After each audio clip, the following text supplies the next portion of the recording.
નમસ્કાર વિદ્યાર્થી મિત્રો, હવે આપણે આગળના તાસની અંદર જોઈ ગયા જેમ કે રુધિર વાહિનીઓ, બીજું કયું હતું ત્રાકકણ, જેને રક્ષક કણની જાળવણી તરીકે પણ ઓળખવામાં આવતા હતા, અને પછી હતું લસિકા. તો આના વિશેનો આપણે અભ્યાસ કર્યો હતો. હવે છે વનસ્પતિ, એની અંદર વહન કઈ રીતના થાય છે, જેમ કે ખોરાકનું વહન, પાણીનું વહન અથવા તો બાષ્પોત્સર્જન કે કઈ રીતના થાય છે. તો એમાં પહેલું છે વનસ્પતિઓમાં વહન. વનસ્પતિ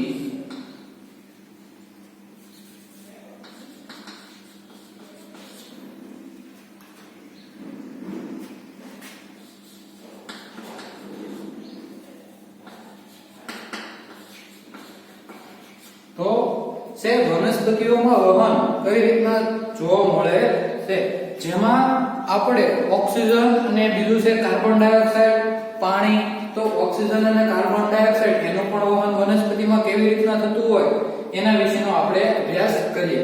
તો જોઈએ પહેલા કે વનસ્પતિ કેવી રીતે CO2 જેવા સરળ સંયોજન મેળવે છે, કે આ જે CO2 વાયુ છે એ વનસ્પતિ કેવી રીતના મેળવે છે એના વિશેનો આપણે અભ્યાસ કરવાનો છે. તો ઈ છે શેના દ્વારા મળે? ધારો કે પ્રકાશ સંશ્લેષણની ક્રિયા થાય છે. કઈ પ્રકાશ સંશ્લેષણની ક્રિયા કે જેના દ્વારા તે શું કરે છે કે તે ઓક્સિજન છે એને શું કરે કે પોતાની અંદર ઓક્સિજન જે છે એ પોતાની અંદર જે રહેલો હોય, જે ઉચ્છવાદ દ્વારા પ્રકાશ સંશ્લેષણની ક્રિયા દ્વારા તે ઓક્સિજનને વાતાવરણમાં મુક્ત કરે છે. પરંતુ વાતાવરણમાં જે રહેલો કાર્બન ડાયોક્સાઇડ એટલે CO2 વાયુ જે છે એ પોતે શું કરે છે કે પોતાની અંદર સંગ્રહ અથવા તો વહન કરે છે. હવે આ જે પ્રકાશ સંશ્લેષણ દ્વારા એની જે ઊર્જાનો સંગ્રહ ક્લોરોફિલ યુક્ત અંગો અથવા તો પર્ણોમાં કરે છે. જે ક્લોરોફિલ યુક્ત અંગ છે એની અંદર પર્ણોની અંદર એના શું કરે છે કે તે સંગ્રહ કરે છે. વનસ્પતિ શરીરના નિર્માણ માટે જરૂરી અન્ય કાચી સામગ્રી અલગથી પ્રાપ્ત કરે છે, કે જે વનસ્પતિ જે એને જોતી કાચી સામગ્રી એ વનસ્પતિ પોતે અલગથી સંગ્રહ કરતી હોય છે. તો આની અંદર આપણે મુદ્દા લખતા જઈએ. વનસ્પતિ કેવી રીતે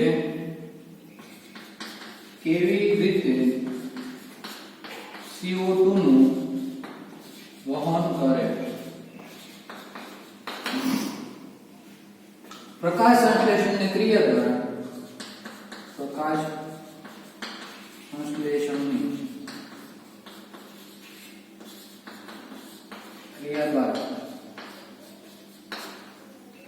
દ્વારા શું થાય? દ્વારા ઊર્જાનો સંગ્રહ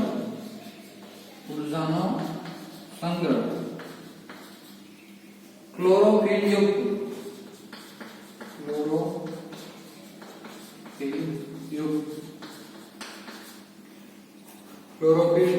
અંગો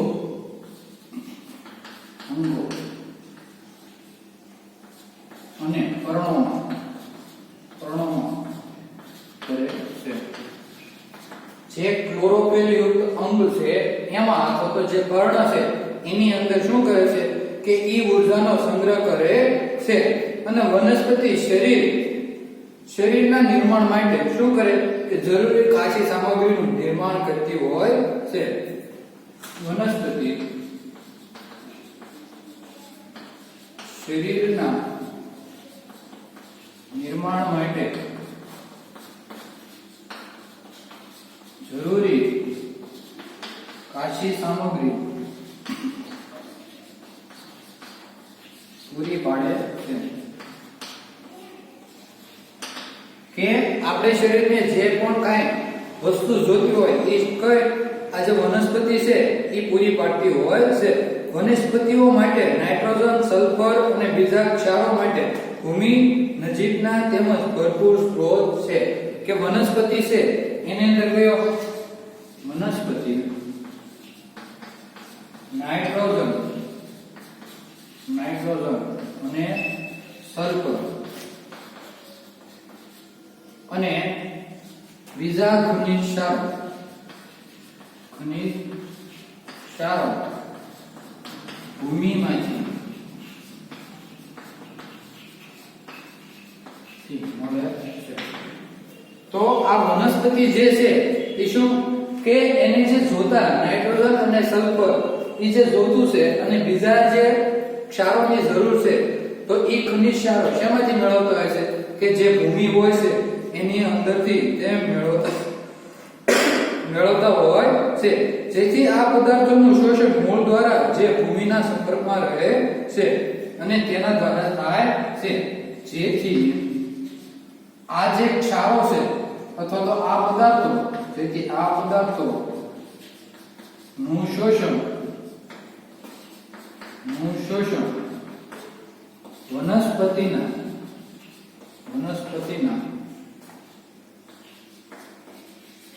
મૂળ દ્વારા થાય છે. કે એને જે પ્રમાણમાં વનસ્પતિને જોતા હોય એવા ખનિજ ક્ષારો છો કે મેળવવા માટે એના મૂળ જે છે એના દ્વારા એનું શોષણ થતું હોય છે. અને જો ભૂમિના સંપર્કવાળા અંગોમાં અને ક્લોરીન યુક્ત અંગોમાં અંતર બહુ ઓછું હોય છે તો ઊર્જા તેમજ કાચી સામગ્રી વનસ્પતિના દેહના બધા ભાગમાં આસાનીથી પ્રસરણ થઈ શકે છે. કેવા કે ભૂમિના સંપર્કવાળા અંગો કે જે ભૂમિના સંપર્કમાં છે તો ભૂમિના સંપર્કવાળા અંગો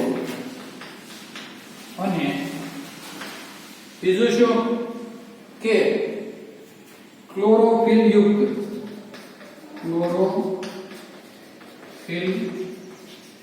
અંગો. જે ક્લોરોફિલ યુક્ત અંગો છે એનું અંતર કેવું છે ખૂબ જ ઓછું છે. તેનું અંતર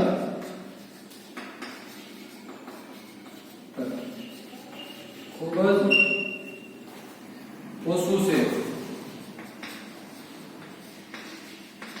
ઓછું છે અને જેના કારણે શું થાય છે કે એના જે દેહ છે વનસ્પતિનો એની અંદર તે પ્રસરણ પામે છે.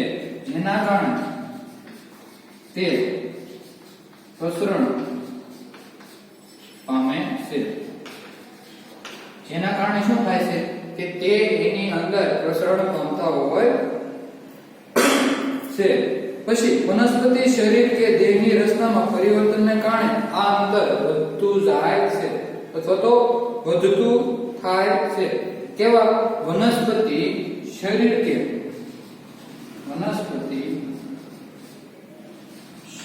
કે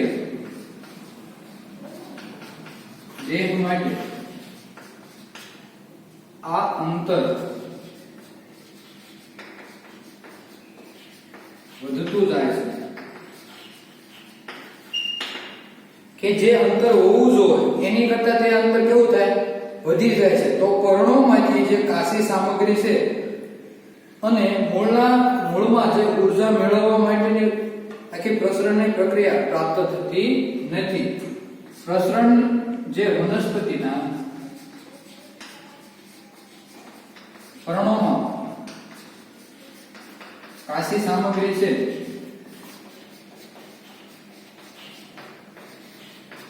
તે અને મૂળમાં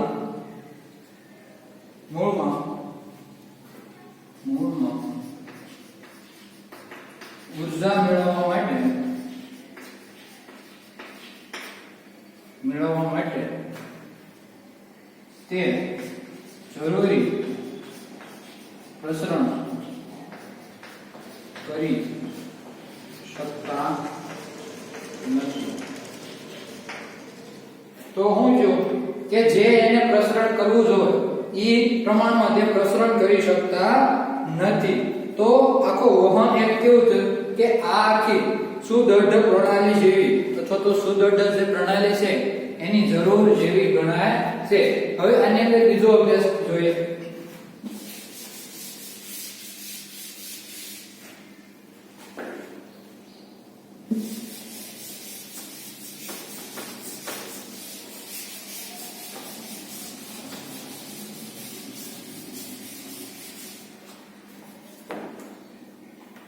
કે વનસ્પતિ જે છે એને વહન તંત્ર આખું અંદર પર્ણોમાંથી સંચિત ઉર્જાયુક્ત પદાર્થો અને મૂળમાંથી કાચી સામગ્રીનું વહન કરે છે.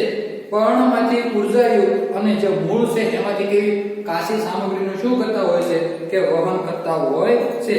આ બે પરિપથ કેવા છે? સ્વતંત્ર રીતે સંગઠિત વાહક નલિકાઓ દ્વારા નિર્માણ પામેલા છે કે તે સંગઠિત વાહક નલિકાઓ દ્વારા નિર્માણ પામેલા છે, જેના કારણે આ થાય છે. જે એક કેવી છે? જલવાહક પેશી. જલવાહક પેશી કેવી તો કહી શકાય જે ભૂમિમાંથી પાણીના અને ખનિજના ક્ષારોનું વહન કરે છે. આમાં તે જલવાહક જે પાણીનું અને ખનિજ ક્ષારોનું જમીનમાંથી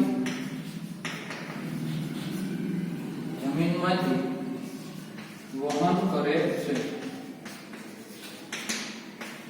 જે ખનિજ ક્ષારો છે એનું જમીનમાંથી શું કરે છે કે વહન કરે છે. બીજી છે અન્નવાહક જે પર્ણોના પ્રકાશ સંશ્લેષણની નિપજનું શું કરે છે? સંશ્લેષણ કરે છે અને વનસ્પતિના અન્ય ભાગો સુધી તે વહન કરે છે. બીજી છે અન્નવાહક જે શું કરે છે કે જે પર્ણોથી પ્રકાશ સંશ્લેષણ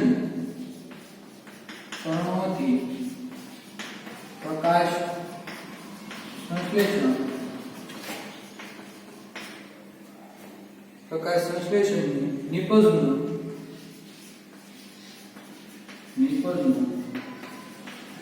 સંશ્લેષણ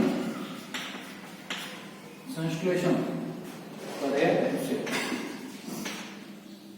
નિપજનું સંશ્લેષણ કરે છે અને વનસ્પતિના અન્ય ભાગો સુધી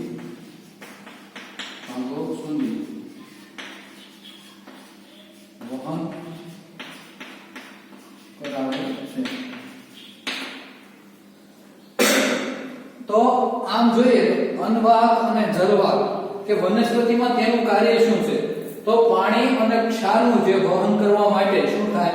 તે જલવાહક આખી કાર્ય હોય. જ્યારે અન્નવાહક શું હોય કે પર્ણોથી પ્રકાશ સંશ્લેષણની જે નિપજ મળે છે એનું સંશ્લેષણ થાય છે એ વનસ્પતિના જે અન્ય ભાગો છે એના સુધી શું કરવાનું કે વહન કરવાનું કાર્ય કરે છે. અને પેશીઓની રચના આપણે આગળના ઓલામાં ધોરણમાં જોઈ ગયા કે અન્નવાહક પેશી, જલવાહક પેશી એના વિશેનો આપણે આગળના ધોરણ 9 ની અંદર અભ્યાસ કર્યો હતો. હવે પછી જોઈએ આ વનસ્પતિમાં વહન, પાણીનું વહન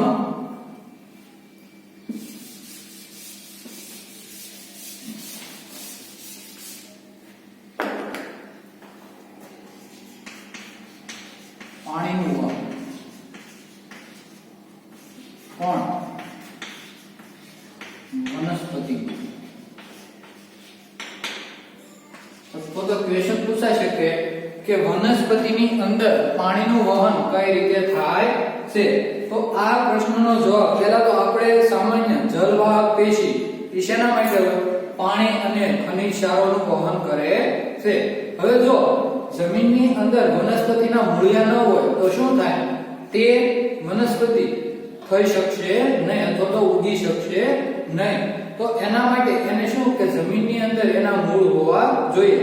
ધારો કે તમારે એક પ્રયોગ કરવાનો કે એક બાજુ મૂળ વાળો છોડ જેને મૂળિયા છે તે અને એક બાજુ મૂળ વગરનો છોડ એટલે એના મૂળિયા કાપી નાખવાના. પછી એ બંનેને અલગ અલગ કુંડાની રોપી દેવાનું. શું કે અલગ અલગ કુંડામાં રોપી દેવાનું. પછી જોવાનું કે કયો છોડ જે વૃદ્ધિ પામે છે અથવા તો વિકાસ પામે છે. તો તમને જોવા મળશે કે જે કુંડાની અંદર તમે મૂળિયા કાપેલા નથી તે છોડ શું થશે કે વિકાસ પામશે, પરંતુ જેના તમે મૂળના કાપી નાખેલા છે એ છોડ વિકાસ પામશે નહીં. તો પાણીનું વહન આપણે કેવું હોય તો વનસ્પતિ જે છે એના મૂળિયા દ્વારા શું થાય છે કે પાણીનું શોષણ થાય છે અને પછી તે શું કરે કે જે વનસ્પતિ છે એના વિવિધ ભાગો સુધી એનું વહન કરવાનું કાર્ય કરે છે. તો જલવાહક પેશી મૂળ પ્રકાંડ અને પર્ણોમાંની જલવાહિનીઓ અને જલવાહિનીઓનો પરસ્પર જોડાઈને પાણીનું સંવહન સળંગ કરે છે. તો આમાં લખો જલવાહક પેશી પાણીનું વહન કરે છે.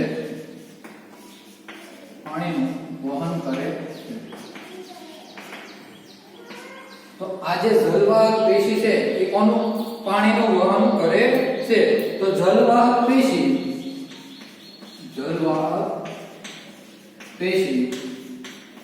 મૂળ પ્રકાંડ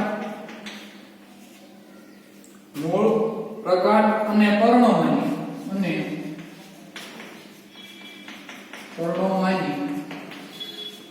જલવાહિની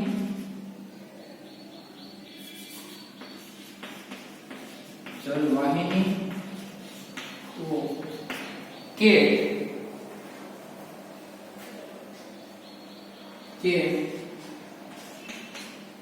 જલવાહિનીઓ આ જે જલવાહિની કે જલવાહિનીઓ છે એ પરસ્પર જોડાઈને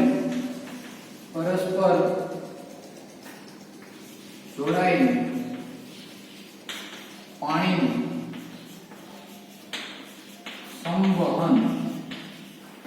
સંવહન કરે છે.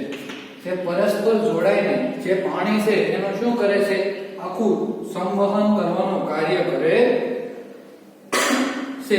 અને આખી એક સળંગ તંત્ર કે જે તંત્ર બનાવેલું છે એની રચના કરે છે. તો આના પછીનો અભ્યાસ છે કે જલવાહિનીઓ એ સતત નલિકાઓ જેવી રચના બનાવે છે. જલવાહિનીઓ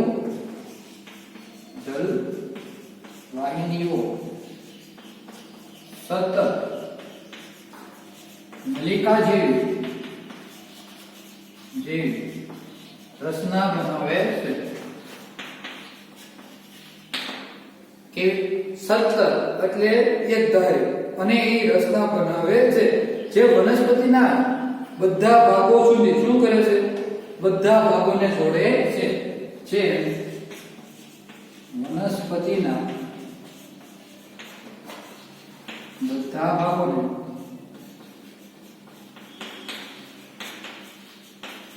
જોડે છે. કે વનસ્પતિ જે છે એની અંદર જે ભાગો રહેલા છે એને જોડવાનું કાર્ય કરે છે. અને મૂળના કોષો ભૂમિના સંપર્કમાં હોય છે. મૂળના કોષો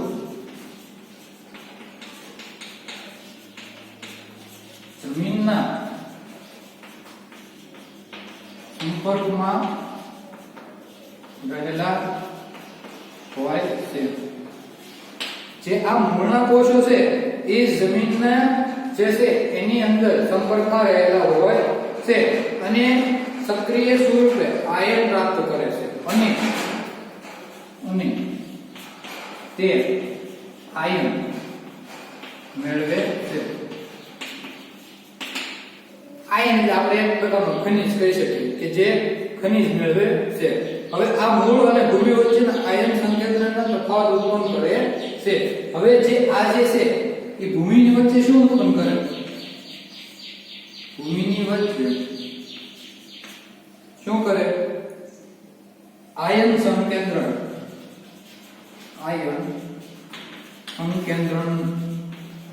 નો તફાવત ઉત્પન્ન કરે છે. એનો શું કરે કે આખો તફાવત ઉત્પન્ન કરે છે. આ તફાવતને દૂર કરવા માટે જે ભૂમિની અંદર પાણી શેમાં પ્રવેશે? મૂળમાં પ્રવેશે છે. આ તફાવતને દૂર કરવા પાણી મૂળમાં પ્રવેશે છે. તો આ આખો તફાવત આપણને શું થયું કે જે પાણી છે એ વનસ્પતિની અંદર કઈ રીતના પ્રવેશે છે. આયન સંકેન્દ્રણ આખો તફાવત ઉત્પન્ન થતો હોવાના કારણે શું થાય કે આ જે જમીનની અંદર રહેલું જે પાણી છે એ શું થાય છે કે વનસ્પતિની અંદર અથવા તો વનસ્પતિના જે મૂળના ભાગો છે એના દ્વારા શોષણ પામીને પછી શું થાય કે ઈ પર્ણો સુધી પહોંચે છે અને પર્ણો શું કરે કે સૂર્યપ્રકાશની ક્રિયા દ્વારા બાષ્પોત્સર્જનની ક્રિયા આપણે કેવી રીતે કહી શકીએ કે બાષ્પોત્સર્જનની ક્રિયા આપણે સિમ્પલ જોયું કે બાષ્પોત્સર્જન કઈ રીતના થાય તો તમને એક બેસ્ટ પ્રવૃત્તિ કહું કે એક પ્લાસ્ટિકની કોથળી તમારે એને કોઈ પણ પર્ણ ઉપર શું કરવાનું વીંટળાવી દેવાનું વીંટળાવ્યા બાદ એને અમુક સમય સુધી પેક કરી દેવાનું આખી બાંધી દેવાનું કડક પછી તમારે જોવાનું કે એની અંદર નાના નાના પાણીના ટીપા શું થઈ આવે કે એની આજુબાજુ બાજી ગયેલા જોવા મળે છે જે બાષ્પોત્સર્જનની ક્રિયા આપણને બતાવે છે તો આના આધારે કહી શકાય કે તે પાણીનું શું થાય કે એનું વહન થાય છે અથવા તો પાણીનું બાષ્પોત્સર્જન થાય છે હવે શું કરે કે આ જે પાણી છે લીધું એને મૂળ દ્વારા એનું જલવાહક પેશી ની મદદથી શું થાય છે હવે પાણીનું અવિરત વહન પાણીનું વહન જલવાહક દ્વારા થાય છે કે એને મૂળ દ્વારા તો પાણી લીધું પછી પાણીને કઈ રીતના કે જલવાહક છે એના દ્વારા એનું શું થાય છે કે એનું વહન થાય છે અને તે પાણી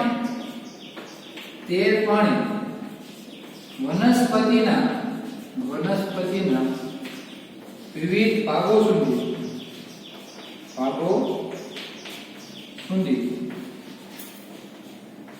પહોંચે છે કે આ જે વનસ્પતિ છે એના વિવિધ ભાગો સુધી આ આખું શું થતું હોય કે પાણીનું અથવા તો જે પાણી છે એનું જલવાહક પેશી દ્વારા વહન થતું હોય છે હવે તમને જો એક પ્રવૃત્તિ તમારી ટેક્સ્ટબુકમાં કીધેલી છે કઈ રીતના છે કે સમાન કદના બે અને સમાન મોટી માટી ધરાવતા બે કુંડા લેવાના છે કેવા સમાન કદના અને સમાન માટી ધરાવતા બે અલગ અલગ કુંડા લેવાના છે એકમાં વનસ્પતિનો છોડ લગાવો અને બીજા કુંડામાં વનસ્પતિના છોડની ઊંચાઈ એક લાકડી લગાવો તો એકની અંદર જે વનસ્પતિનો છોડ છે ઈ અને બીજામાં શું કરવાનું છે વનસ્પતિના છોડની જે ઊંચાઈ છે ઈ માપની એક લાકડી લગાડવાની છે હવે બંને કુંડાની માટીને પ્લાસ્ટિકના કાગળથી ઢાંકી દો હવે બંને જે કુંડા છે એની માટીને પ્લાસ્ટિકના કાગળથી ઢાંકી દેવાની છે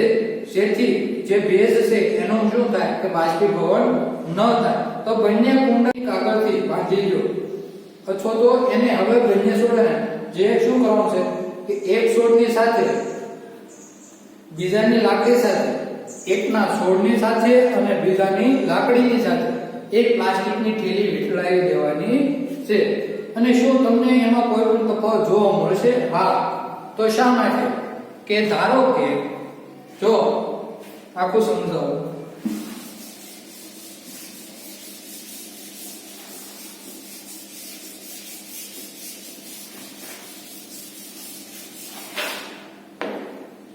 આ પ્રવૃત્તિમાં મેં બે કુંડા લીધા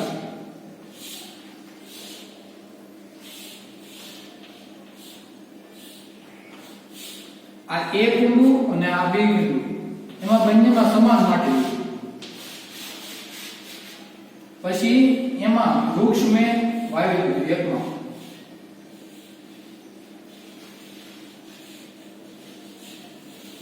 આ વૃક્ષ મેં વાવી દીધું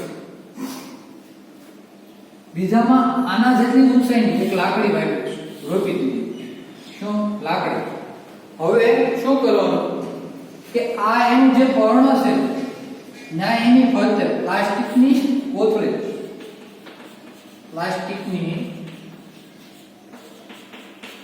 કોથળી વીંટળી દેવાય અને આના ઉપરના ભાગે પ્લાસ્ટિકની કોથળી